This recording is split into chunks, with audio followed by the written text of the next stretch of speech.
Hello everyone. अपनी previous class में हमने रेजोनेंस डिस्कस किया था, जिसमें हमने रेजोनेंस क्या होता है ये पढ़ा था, रेजोनेटिंग स्ट्रक्चर्स के बारे में पढ़ा था और क्या कंडीशंस होती हैं मोर स्टेबल स्ट्रक्चर के लिए, हमने उसे स्टडी किया था। आज उसी को कंटिन्यू करते हैं और अपना नेक्स्ट टॉपिक करते हैं, दैट इज़ रेजोनेंट इफेक्ट।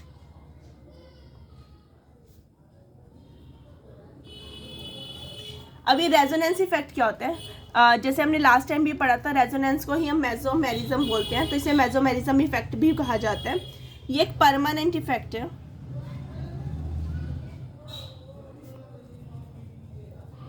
ऐसे एक आगे हम पढ़ेंगे एक इंडक्टिव इफेक्ट, वो भी हमारा क्या एक परमानेंट इफेक्ट है। ये परमानेंट इफेक्ट होता है, परमानेंट इफेक्ट है। और कैसे जनरेट होता है? ये जनरेट होता है due to displacement of electron.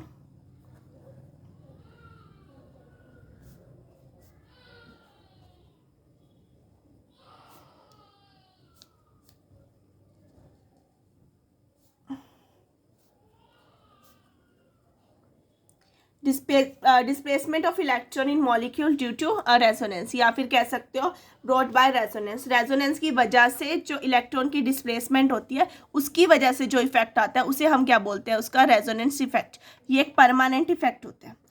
यहीं से हमने उनके कंट्रीब्यूटिंग स्ट्रक्चर्स लिखे थे। मीन्स वो जो, जैसे एग्जांपल ले लो, बेंजीन का एग्जांपल ले लो, उसी पाई बॉन्ड को हमने क्या किया था? माइग्रेट कर रहे थे, माइग्रेट करके उसके नंबर ऑफ स्ट्रक्चर्स आ रहे थे और उन्हीं स्ट्रक्चर के बेस पर हमने बताया था कि इसकी डबल बॉन्ड की लेंथ प्रॉपर ना सिंगल बॉन्ड की लेंथ आती है ना डबल बॉन्ड की लेंथ आती है। ठीक है, तो उसे ही हम बोलते हैं उसका रेजोनेंस इफेक्ट। इसी को हम बोलते हैं एक और नाम से, दैट इज कंजुगेटिव इफेक्ट।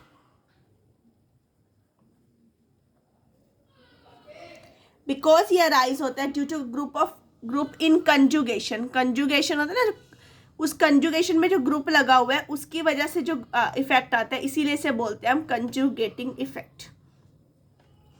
अब ये जो इफेक्ट होता है ये टू टाइप्स का होता है। एक होता है प्लस आर इफेक्ट या माइनस आर इफेक्ट।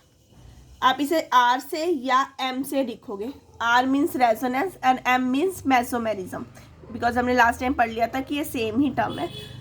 तो दो टाइप से होते हैं, एक होता है प्लस आर और एक होता है माइनस आर। पहले तो देखते हैं कैसे आता है। मैंने कहा कंजुगेटिव इफेक्ट है। कंजुगेटिव मीन्स जो चेन है उसके साथ क्या ग्रुप लगा हुआ है, उसी के बेस पर यहाँ पर इफेक्ट क्या होगा? जनरेट होगा। जैसे मैं यहाँ पर लेती हूँ, मैंने एग्जाम्पल ले लिया CH2 double bond CH2, alkene का एग्जाम्पल है, 2 नहीं लगाया बिकॉज मैं एक हाइड्रोजन को रिप्लेस कर दूंगी एक ग्रुप के साथ।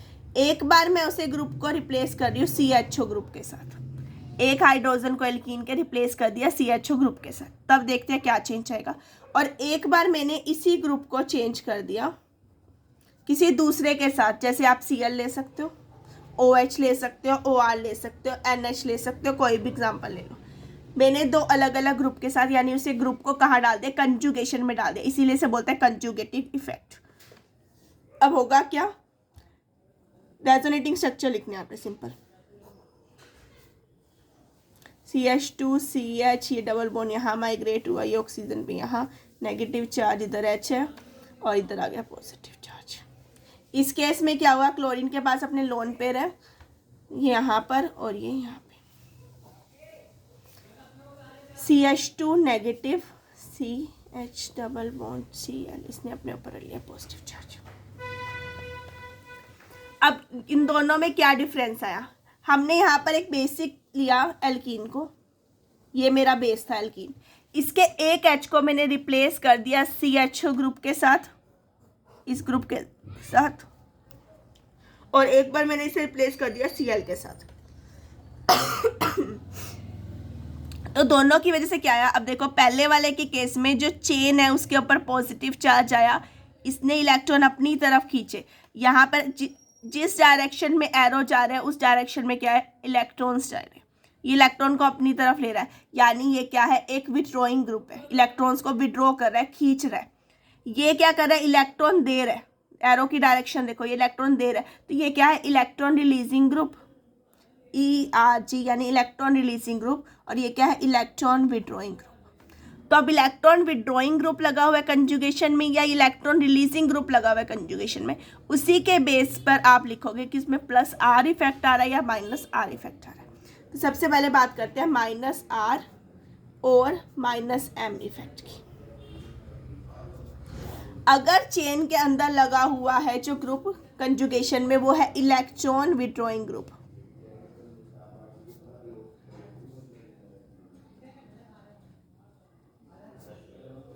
इलेक्ट्रॉन विड्रॉइंग ग्रुप बार बार आप पढ़ेंगे, उसे हम EWG से लिखते हैं, इलेक्ट्रॉन विड्रॉइंग ग्रुप। यानी ऐसा ग्रुप जो उसके इलेक्ट्रॉन अपनी तरफ खींचे। देखो डबल बॉन्ड के इलेक्ट्रॉन को ये अपनी तरफ खींच रहा है, विड्रॉ कर रहा है, खींचना अपनी तरफ, तो ये क्या है, इलेक्ट्रॉन विड्रॉइंग ग्रुप। ऐसे ही और एग्जाम्पल है, जैसे ये तो हो गया ना CHO, ये एक इलेक्ट्रॉन विड्रॉइंग ग्रुप है। C डबल बॉन्ड OH, ये एक इलेक्ट्रॉन विड्रॉइंग ग्रुप है। C double bond R electron withdrawing group है। NO2, ये सारे क्या इलेक्ट्रॉन विड्रॉइंग ग्रुप है।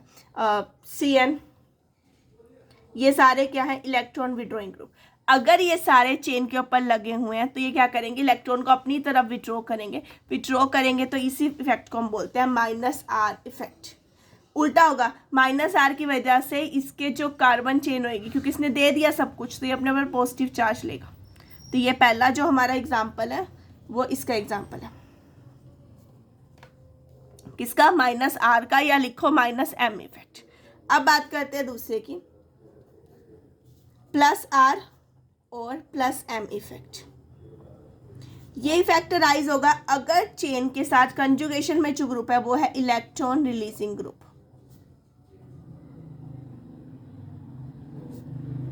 इलेक्ट्रॉन रिलीजिंग ग्रुप, ERG से लिखेंगे, ठीक है। ऐसा ग्रुप जिसके पास लोन पेयर होने चाहिए, तभी तो वो देगा। रिलीज कौन करेगा, जिसके पास एक्स्ट्रा होंगे। एक्स्ट्रा क्या है, लोन पेयर।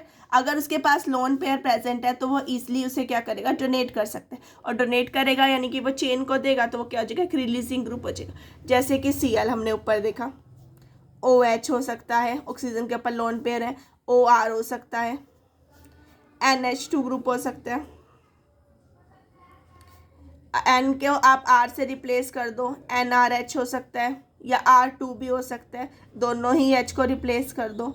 तो ये सारे जो एग्जाम्पल है, ये हमारे किसके एग्जाम्पल है, इलेक्ट्रॉन रिलीजिंग ग्रुप के। जैसे हमने एग्जाम्पल देखा ये ऊपर 2। आप Cl को और भी किसी से रिप्लेस कर सकते थे, आप यहाँ पे OH लगा दो।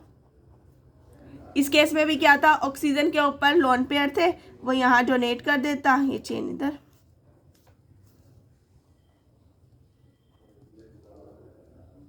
डबल बॉन्ड आ गए, पॉजिटिव चार्ज आ गया, इसके ऊपर आ गया नेगेटिव चार्ज, ठीक है। तो इनके पास क्या थे, एक्स्ट्रा इलेक्ट्रॉन थे जो ये डोनेट किए जा रहे थे, जिसकी वजह से अराइज हुआ +R इफेक्ट।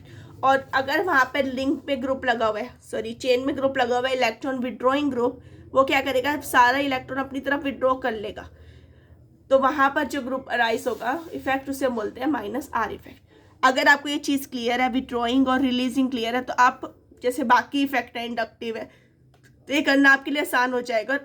केमिस्ट्री में ये चीज़ याद होना बहुत ज़रूरी है कि कौन सा ग्रुप विड्रॉइंग है, कौन सा रिलीजिंग है, उसका कैसा इफेक्ट है। उसी के बेस पर आगे जितने भी हम स्टडी करेंगे अल्कोहल्स को, एसिड्स को, तो उनके जो ऑर्डर लगाने हैं वो हमारे लिए आसान हो जाते हैं।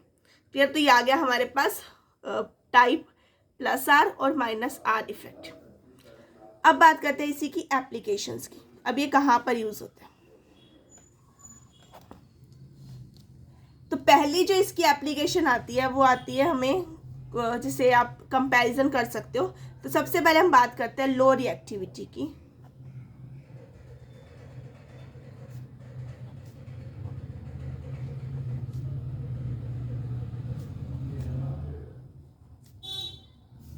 Vinyl halide and aryl halide.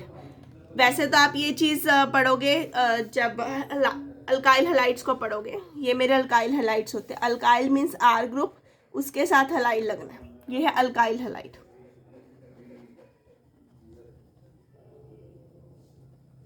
R means alkyl और X मतलब halide. Halide means X can be chlorine, bromine, iodine, कुछ भी हो सकता है, फ्लोरीन, क्लोरीन, ब्रोमीन, आयोडीन, ठीक है। आप इनमें से कोई भी ले सकते हो। दूसरा हमने लिया अराइल हैलाइड। अराइल हैलाइड में क्या होता है, इस R ग्रुप को आप बेंजीन रिंग से रिप्लेस कर दोगे, ठीक है। ये है मेरा अराइल हैलाइड, ये था अल्काइल हैलाइड, ये है अराइल हैलाइड। और तीसरा है विनाइल हैलाइड, जैसे हमने पिछली बार भी पढ़ा था। विनाइल ग्रुप आपने वो लेना है जहाँ डबल बॉन्ड हो, वही वाले कार्बन पे आपका X लगाओ। ये हमने लास्ट टाइम भी एग्जाम्पल लिया था। ये हमारा है विनाइल हैलाइड।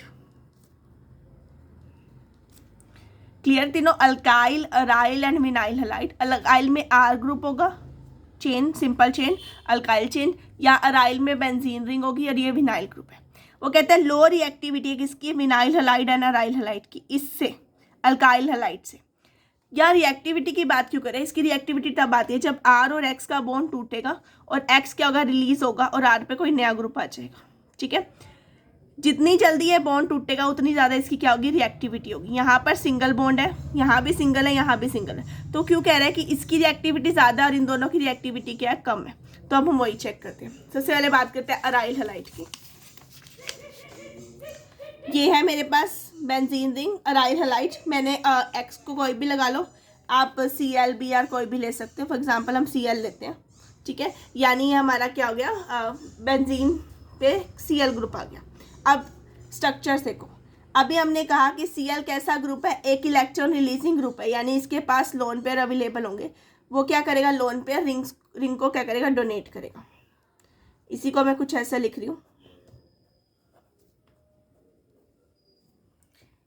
ये लोन पेयर है, रिंग को दिए, एरो को घुमाते जाना है आपने, जस्ट, और कुछ नहीं करना। अब Cl ने अपने यहाँ पे डोनेट कर दिए, Cl के बीच में क्या आ गया? डबल बॉन्ड आ गया।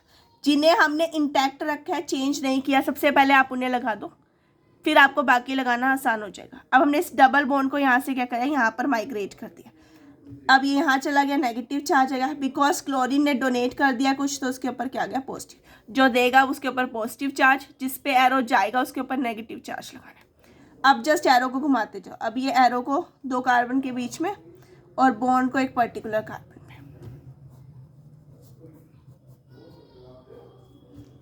जो चीज़ हमने अनटच रखी है, जिसे टच नहीं किया, नहीं छेड़ा, उसे एज सच रखो। इतना पार्ट बिल्कुल टच नहीं किया था, ये नेगेटिव चार्ज यहाँ इन दो के बीच में आ गया, मीन्स बॉन्ड फॉर्म हो गया, और ये बॉन्ड इसके ऊपर आ गया, यानी नेगेटिव चार्ज आ गया। अब इसे यहाँ से यहाँ पर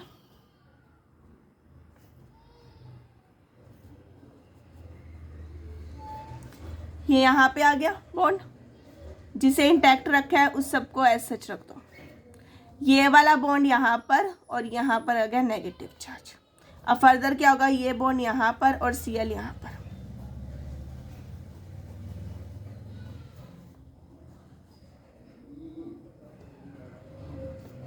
ये आ गया हमारे पास। अब आप देखोगे इसके जितने भी हमारे पास स्ट्रक्चर्स बने, इनके मैक्सिमम स्ट्रक्चर्स में, इस केस में बात करो, मैं इसे नंबर करी 1 2 3 4, ये 5, ये सेम ही है। ठीक है, बस एरो की पोजीशन चेंज हो जाती है, इसलिए हम इसे 5th नाम देते हैं। डबल बॉन्ड की पोजीशन जैसे बेंजीन में चेंज करते हैं, वही चीज़ है। अब देखो इसमें सेकंड, थर्ड और फोर्थ तीनों की बात की जाए तो वहाँ पर जिस Cl ने रिलीज होना था, तो बॉन्ड ब्रेक होना था, उस Cl और कार्बन के बीच में डबल बॉन्ड करेक्टर है। यहाँ भी डबल बॉन्ड करेक्टर है, यहाँ भी डबल बॉन्ड करेक्टर, मीन्स ये बॉन्ड सिंगल बॉन्ड की कंपैरिजन में ज़्यादा स्ट्रॉन्ग है, जैसे हमने पीछे भी पढ़ा है। तो बॉन्ड स्ट्रॉन्ग है, यानी इसे बॉन्ड को ब्रेक करने में हमें क्या करनी पड़ेगी? ज़्यादा अमाउंट ऑफ एनर्जी देनी पड़ेगी, और ज़्यादा अमाउंट ऑफ एनर्जी देंगे यानी इसकी स्टेबिलिटी क्या हो गई? लेस हो गई। तो ये क्या हो गया? Less stable. यहाँ पे देखो डबल बॉन्ड करेक्टर आ गया, इसकी वजह से इसकी स्टेबिलिटी क्या हो गई? लेस हो गई, ड्यू टू रेजोनेंस। हमने इसे क्या कर दिया? एक्सप्लेन कर दिया। अब सिमिलर वे से बात करते हैं विनाइल्स, विनाइल हैलाइड्स। अब विनाइल हैलाइड्स में हम एग्जांपल, आप यहाँ Cl की जगह कुछ भी ले सकते हो, Br ले लो, I ले लो। अब जैसे हम यहाँ Br ले लेते हैं, ठीक है। अब सेम है, वही अपने इलेक्ट्रॉन रिलीज करेगा,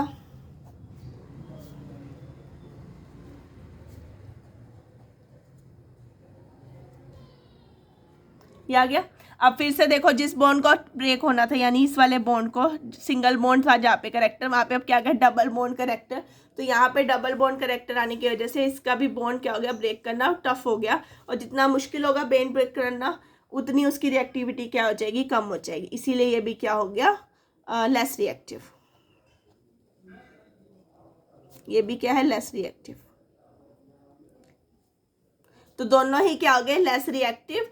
किसकी कंपैरिजन में? अल्काइल हैलाइड, इसकी कंपैरिजन में, बिकॉज वहाँ सिंगल बॉन्ड करेक्टर है, वहाँ पे कोई डबल बॉन्ड करेक्टर नहीं आ रहा।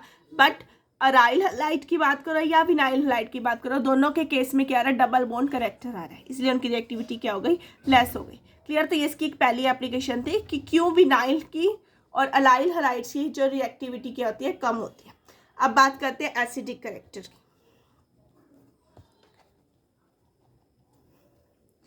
एसिडिटी ऑफ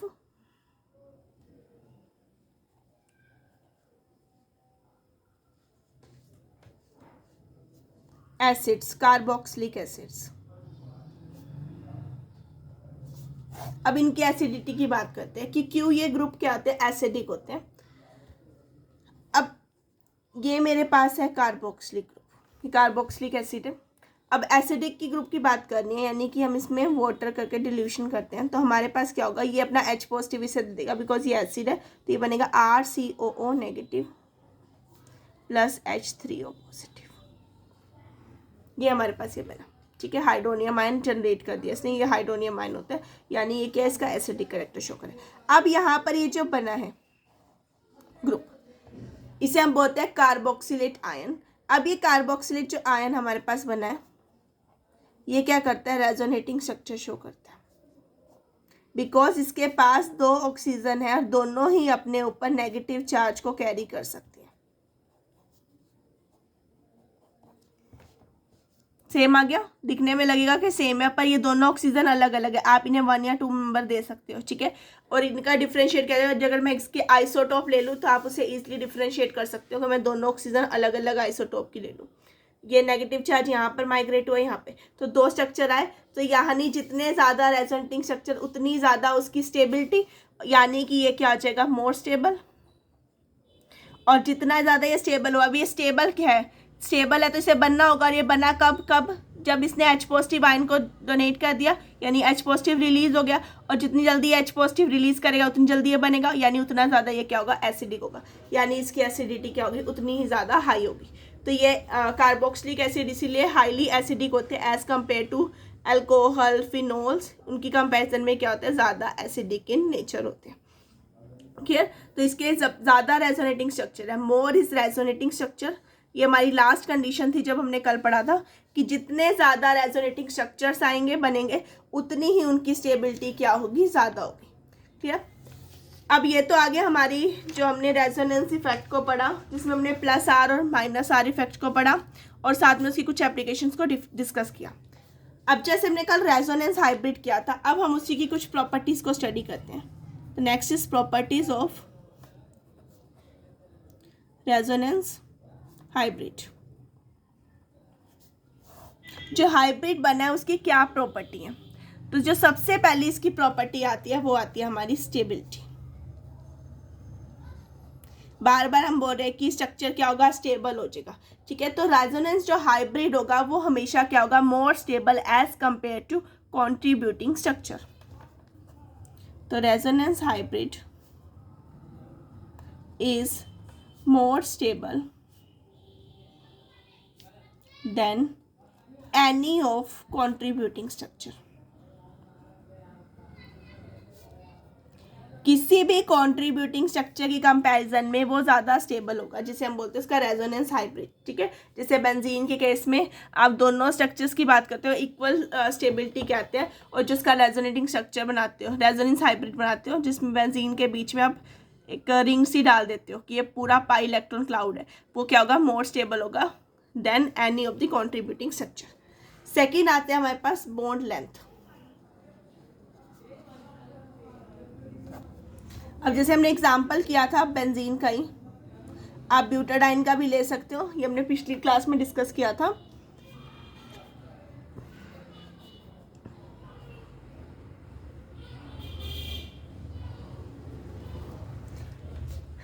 अब अगर मैं इसे नंबरिंग करती हूँ तो आप देखोगे कि हर बार बॉन्ड की लेंथ सेम नहीं रही। सेम क्यों नहीं रही, यहाँ पर फर्स्ट और सेकंड में जहाँ डबल बॉन्ड करेक्टर था, इस स्ट्रक्चर में उसी फर्स्ट एंड सेकंड के बीच में सिंगल बॉन्ड करेक्टर आ गया।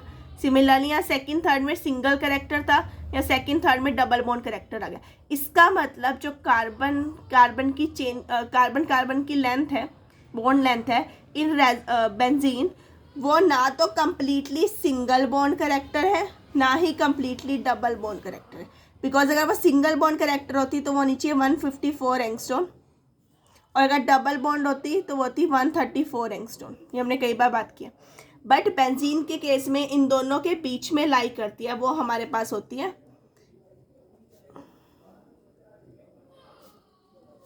1.39 एंगस्ट्रॉम, 1.397 एंगस्ट्रॉम होती है, ठीक है।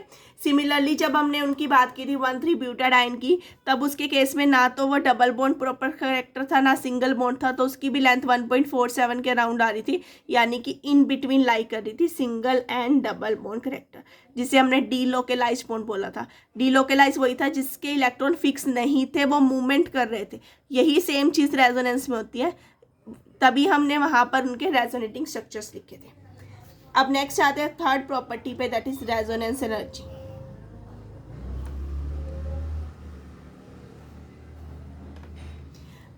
जो रेजोनेंस एनर्जी होती है वो एक तरह का क्या होती है, डिफरेंस होती है हमारे पास। किस किस का डिफरेंस? अब डिफरेंस करने के लिए दो टर्म्स तो चाहिए। अब वो डिफरेंस होती है between the energy of resonance hybrid and most stable contributing structure.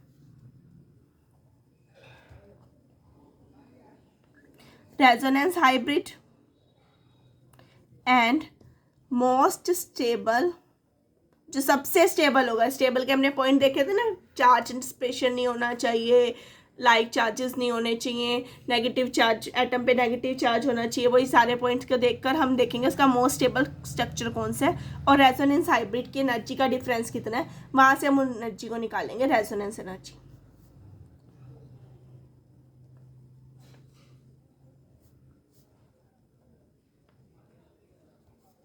ठीक है, तो यहाँ पर जो एनर्जी आती है, फॉर एग्जांपल आप बेंजीन की याद करोगे तो बेंजीन के केस में जो रेजोनेंस एनर्जी आती है होती है 151 किलो जूल पर मोल।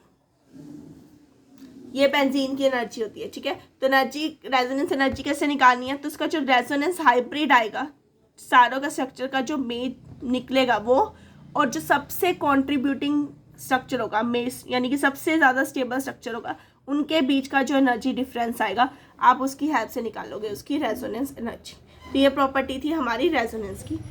तो रेजोनेंस एक हमारा परमानेंट इफेक्ट होता है जो इलेक्ट्रॉन की मूवमेंट की वजह से आता है, कि जैसे जैसे इलेक्ट्रॉन मूव करेंगे वैसे वैसे वो इफेक्ट हमारा क्या होगा, जनरेट होगा, जिसमें हमने दो टाइप पढ़े, plus R and minus R effect.